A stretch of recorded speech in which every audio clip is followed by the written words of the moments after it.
नमस्कार दोस्तों, हम आपका अपने YouTube चैनल में स्वागत करते हैं।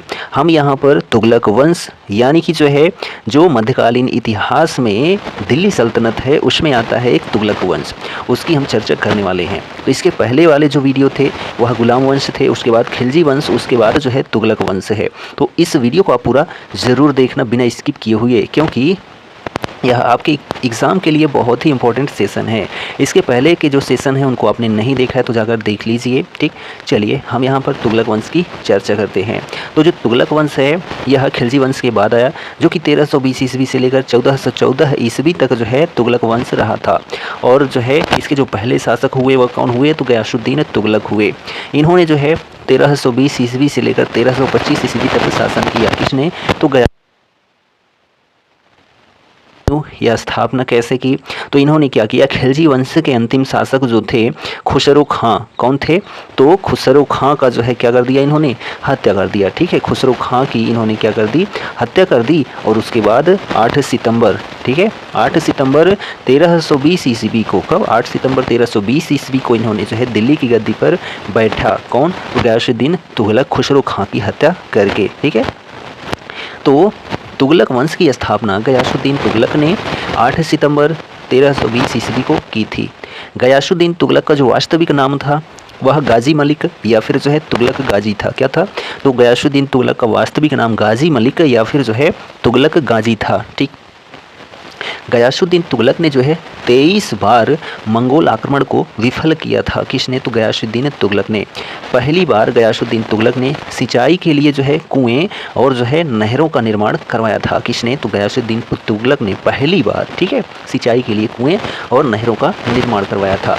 गयासुद्दीन तुगलक की सेना में गिज, तुर्क, मंगोल, राजपूत, ताजिक, रूमी, खुरासानी तथा मेवाती वर्ग के लोग थे। ठीक, दिल्ली के समीप अफगानपुर में लकड़ी से निर्मित स्वागत महल के धराशायी होने से गयासुद्दीन तुगलक की मृत्यु हो गई। ठीक, दिल्ली के समीप एक अफगानपुर था, वहाँ पर लकड़ी से निर्मित एक स्वागत महल था, उसी में गयासुद्दीन तुगलक गए हुए थे और जो महल था वह गिर पड़ा, जिसकी वजह से गयासुद्दीन तुगलक की मृत्यु हो जाती है। ठीक, अफगानपुर के लकड़ी के महल को किसने बनवाया था, तो गयासुद्दीन के पुत्र जौना खां ने उसको बनवाया था। ठीक, मृत्यु से पूर्व गयासुद्दीन तुगलक बंगाल अभियान से लौट रहा था।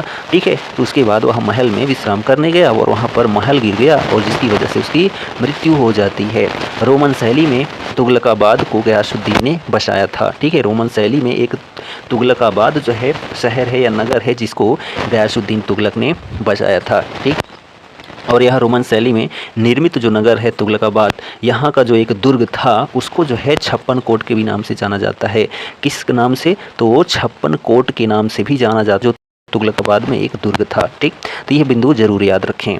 निज़ामुद्दीन औलिया ने गयासुद्दीन तुगलक के बारे में कहा था, क्या कहा था, कि दिल्ली अभी बहुत दूर है। ठीक है, किसने कहा था, तो निज़ामुद्दीन औलिया ने कहा था। किसके लिए कहा था, तो गयासुद्दीन तुगलक के लिए कहा था कि दिल्ली अभी बहुत दूर है। ठीक, इनका जो मकबरा है वह कहाँ पर स्थित है, तो तुगलकाबाद में स्थित है। कहाँ पर, तो तुगलकाबाद में स्थित है गयासुद्दीन तुगलक का मकबरा। ठीक, चलिए अब यहाँ पर तुगलक वंश के दूसरे शासक आते हैं, मोस्ट इंपॉर्टेंट हैं ये। ठीक, मोहम्मद बिन तुगलक कौन है, तो मोहम्मद बिन तुगलक हैं, जो कि 1325 ईस्वी से 1351 ईस्वी तक इन्होंने क्या किया था, शासन किया था। ठीक, मोहम्मद बिन तुगलक 1325 ईस्वी में दिल्ली की गद्दी पर बैठा था जो तुगलक था। ठीक है, मोहम्मद बिन तुगलक का वास्तविक नाम क्या था, तो जौना खां था। कौन था, तो जौना खां था। दिल्ली सल्तनत के सभी सुल्तानों में मोहम्मद बिन तुगलक सर्वाधिक शिक्षित, विद्वान और योग्य शासक था, जो मोहम्मद बिन तुगलक था।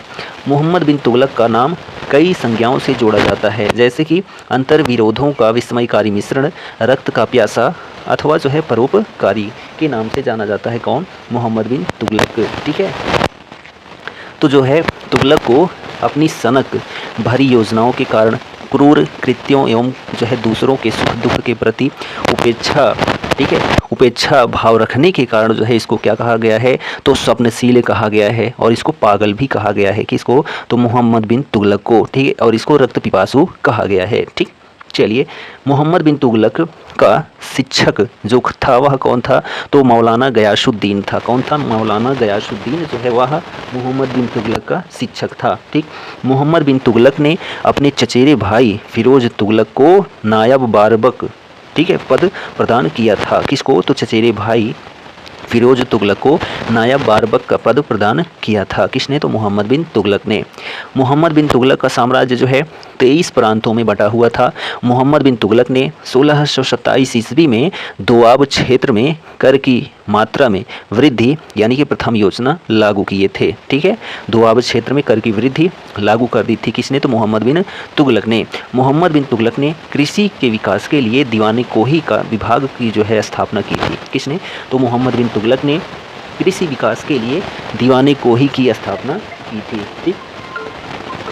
चलिए नेक्स्ट पॉइंट देखिए कि दिल्ली से राजधानी बदलकर देवगिरी मोहम्मद बिन तुगलक ने ही लाया था। कहाँ से? तो दिल्ली से राजधानी जो बदली थी देवगिरी के लिए, उसको जो है कौन लेकर आया था? तो मोहम्मद बिन तुगलक ही लेकर आया था। ठीक।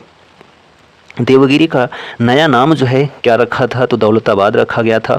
देवगिरी को जो है कुबतुल इस्लाम भी कहा गया है। ठीक है, क्या कहा गया है? कुबतुल इस्लाम कहा गया है। किसको? तो देवगिरी को।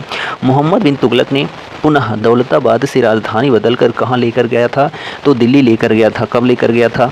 तो 1335 ईस्वी में जो है दिल्ली लेकर गया था। ठीक। अपनी तृतीय योजना के अंतर्गत मोहम्मद बिन तुगलक ने सांकेतिक मुद्रा का प्रचलन करवाया था। किस मुद्रा का? तो सांकेतिक मुद्रा का प्रचलन करवाया था। किसने? तो मोहम्मद बिन तुगलक ने।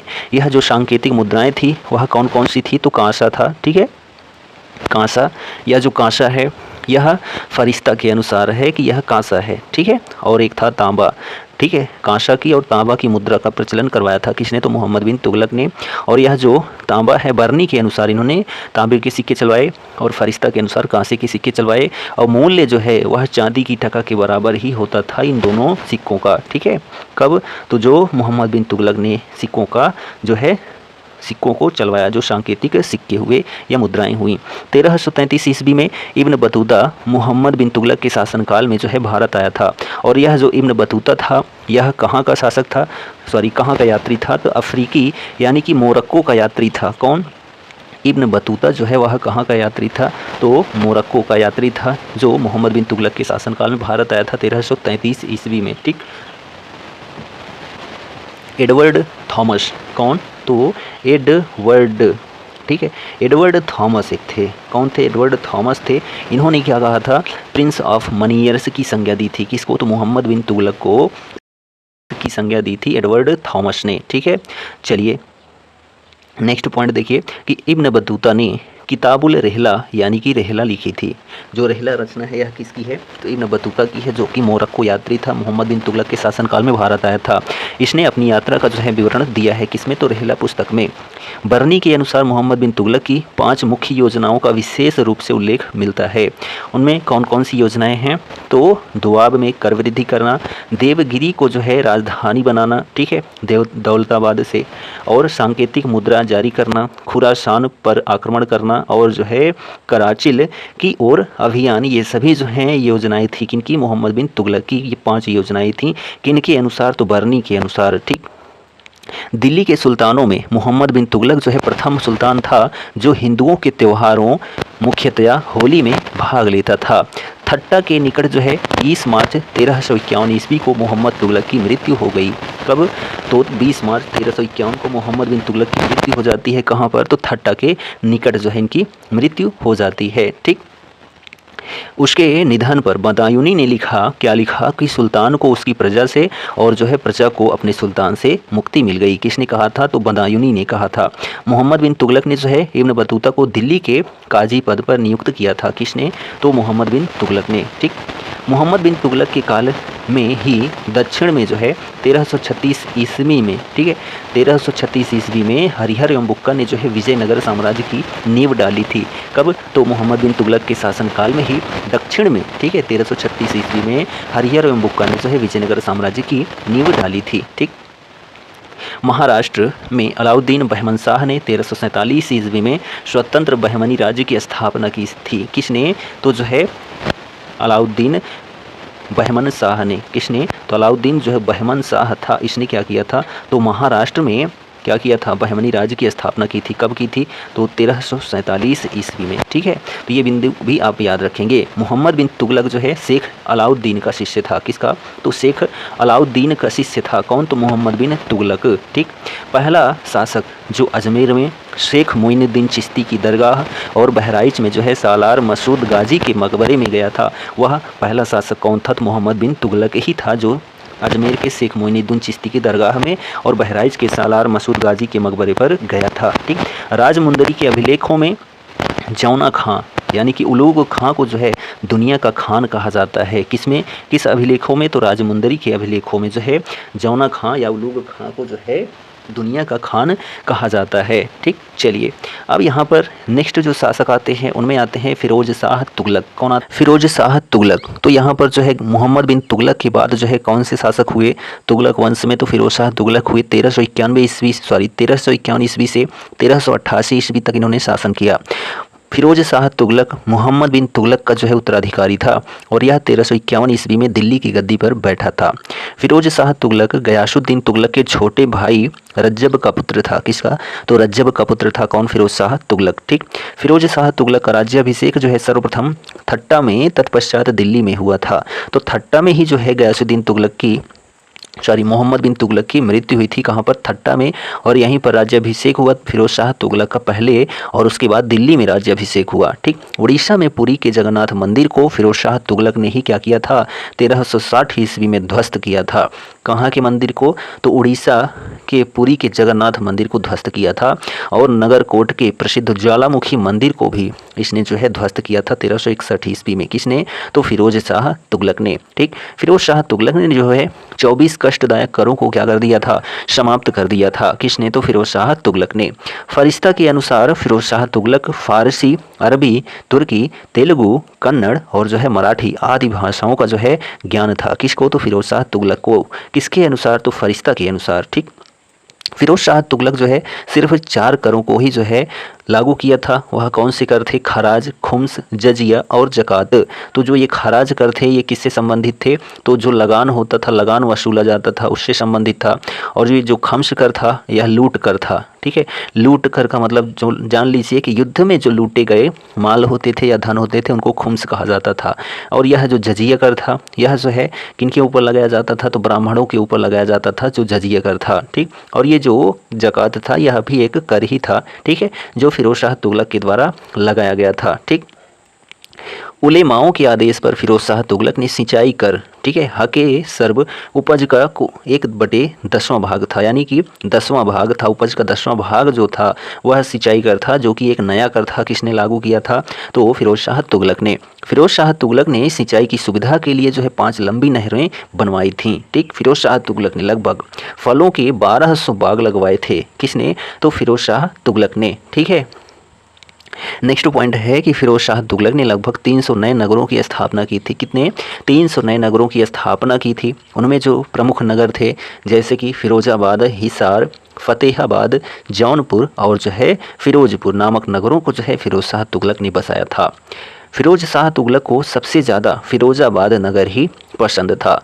मेरठ का जो अशोक स्तंभ है, टोपरा का जो अशोक स्तंभ है, इसको लाकर दिल्ली में जो है स्थापित किया। किसने, तो फिरोज शाह तुगलक ने ही टोपरा के स्तंभों को, मेरठ के स्तंभों को, जो कि अशोक का स्तंभ था, उसको दिल्ली में लाकर स्थापित किया था फिरोज शाह तुगलक ने। ठीक, फिरोज शाह तुगलक के जो अन्य कार्य हैं जैसे कि इसने दारुल सफ़ा नामक एक खैराती अस्पताल की स्थापना करवाई थी। इसने जो है रोजगार दफ्तर को भी खुलवाया था। किसने, तो फिरोज शाह तुगलक ने। अनाथ स्त्रियों के लिए, विधवाओं के लिए और लड़कियों की सहायता के लिए इसने दीवाने खैरात नामक विभाग की स्थापना की थी फिरोज शाह तुगलक ने। दासों की देखभाल के लिए जो है फिरोज शाह तुगलक ने दीवाने बंदगान की स्थापना की थी। किसकी, तो दीवाने बंदगान की स्थापना की थी दासों की देखभाल के लिए। और इसके पास सबसे अधिक दास थे। कितने, तो 1,80,000 दास जो हैं वह किनके पास थे, तो फिरोज शाह तुगलक के पास थे, जो कि सबसे अधिक थे दिल्ली के सुल्तानों में। ठीक, सैनिकों को वेतन जागीर के रूप में दिया था। ठीक, सैन्य पदों को वंशानुगत बना दिया था। किसने, तो जो है फिरोज शाह तुगलक ने। जैसे राजा का बेटा राजा रहेगा यह इल्तुतमिश ने बना दिया था, जो कि गुलाम वंश का सबसे प्रतापी शासक था। ठीक है, वैसे ही जो है फिरोज शाह तुगलक ने क्या बना दिया, सैन्य पदों को जो है वंशानुगत बना दिया। यानी कि जो सैनिक है, उसका बेटा क्या बनेगा? सैनिक। हिंदुओं को जिम्मी कहा गया तथा ब्राह्मणों पर जजिया कर लागू करने वाला पहला मुसलमान शासक था कौन? तो फिरोज शाह तुगलक। ठीक है, इसने जो है क्या किया था? जियाउद्दीन बर्नी, ठीक है, एवं शमसे सिराज को अपना संरक्षण प्रदान किया था। किसको? तो बर्नी को, ठीक है, बर्नी को और जो है सिराज को संरक्षण प्रदान किया था। किसने? तो जो है फिरोज शाह तुगलक ने। ठीक है, चलिए नेक्स्ट पॉइंट देखिए कि फिरोज ने अपनी आत्मकथा क्या लिखी थी? फतुहत ए फिरोज शाही लिखी थी। किसकी? तो अपनी आत्मकथा लिखी थी फिरोज शाह तुगलक ने, फतुहत ए फिरोज शाही। ज्वालामुखी मंदिर से लूटे गए ग्रंथों का फारसी में दलायत ए फिरोज शाही नाम से अनुवाद करवाया। और कितने ग्रंथ लूटे थे? तो इन्होंने जो है 1300 ग्रंथ लूटे थे। कहाँ से? तो ज्वालामुखी मंदिर से। ठीक है, जिसको इन्होंने फारसी भाषा में अनुवाद करवाया दलायती फिरोज शाही नाम से। ठीक, उसने जो है तांबा और चांदी के मिश्रण से निर्मित जो सिक्के जारी करवाए, जिसे अद्धा और बिख कहा जाता था। ठीक है, जो तांबा और चांदी के मिश्रण से सिक्के जारी करवाए थे। फिरोज शाह तुगलक ने ससगानी नामक जो है सिक्का भी चलवाया था, जो कि 6 जीतल का होता था। फिरोज शाह तुगलक की मृत्यु जो है 1388 ईस्वी में हुई। कब हुई? 1388 ईस्वी में फिरोज शाह तुगलक की मृत्यु हुई। हौज खास परिसर दिल्ली में उसे जो है दफना दिया गया था। किसको? तो फिरोज शाह तुगलक को। ठीक, चलिए नेक्स्ट पॉइंट देखिए, फिरोज शाह तुगलक को जो है मध्यकालीन भारत का कल्याणकारी निरंकुश शासक कहा जाता है। क्या कहा जाता है? कल्याणकारी निरंकुश शासक फिरोज शाह तुगलक को कहा जाता है। हेनरी एलियट और जो है एली फिंस्टन ने फिरोज शाह तुगलक को सल्तनत युग का अकबर कहा है। क्या कहा है? तो सल्तनत युग का अकबर जो है हेनरी एलियट और जो है एली फिंस्टन ने किसको कहा है? तो फिरोज शाह तुगलक को कहा है। तैमूर ने दिल्ली पर 1398 ईस्वी में नासिरुद्दीन महमूद के समय जो है आक्रमण किया था। कब किया था? तो नासिरुद्दीन महमूद के समय में आक्रमण किया था तैमूरों ने दिल्ली पर 1398 ईस्वी में। और जो फिरोज शाह तुगलक है, इनके बाद जो तुगलक वंश का शासक बना था तो वह नासिरुद्दीन महमूद तुगलक ही बना था, जो कि तुगलक वंश का अंतिम शासक था। और इसने जो है 1388 ईस्वी से लेकर, ठीक है, 1414 ईस्वी तक शासन किया था। किसने? तो नासिरुद्दीन महमूद तुगलक ने। ठीक, तुगलक वंश का जो है अंतिम शासक नासिरुद्दीन महमूद था, जो कि 1412 ईस्वी तक इसने जो है शासन किया था। ठीक, और इसका जो शासन था दिल्ली से लेकर जो है कहाँ तक था? तो पालम तक था। ठीक है, दिल्ली से पालम तक जो है किसका शासक था? तो नासिरुद्दीन महमूद जो है तुगलक का शासन था दिल्ली से पालमपुरा तक। ठीक, मलिक सरवर नामक हिजड़े ने जो है जौनपुर नामक स्वतंत्र राज्य की स्थापना की थी। किसने? तो मलिक सरवर ने जो है, जो कि एक हिजड़ा था जिसने जौनपुर नामक स्वतंत्र राज्य की स्थापना की थी। तो यह जो है हमारा तुगलक वंश कंप्लीट होता है। इसके पहले के जो आपने खिलजी वंश और जो है गुलाम वंश और अरबों द्वारा भारत पर आक्रमण, ये मध्यकालीन भारत के इतिहास से संबंधित है। इनको आपने नहीं देखा तो जाकर देख लीजिए, और आपका प्राचीन इतिहास कंप्लीट हो चुका है। उसको प्लेलिस्ट बनी है, जाकर उसको भी आप देख सकते हैं। यह वीडियो आपको कैसा लगा कमेंट करके ज़रूर बताइए, और यदि चैनल पर नए हैं तो चैनल को सब्सक्राइब कर लीजिए। हम मिलते हैं नेक्स्ट वीडियो में, तब तक लिए Jai Hind, good bye and take care.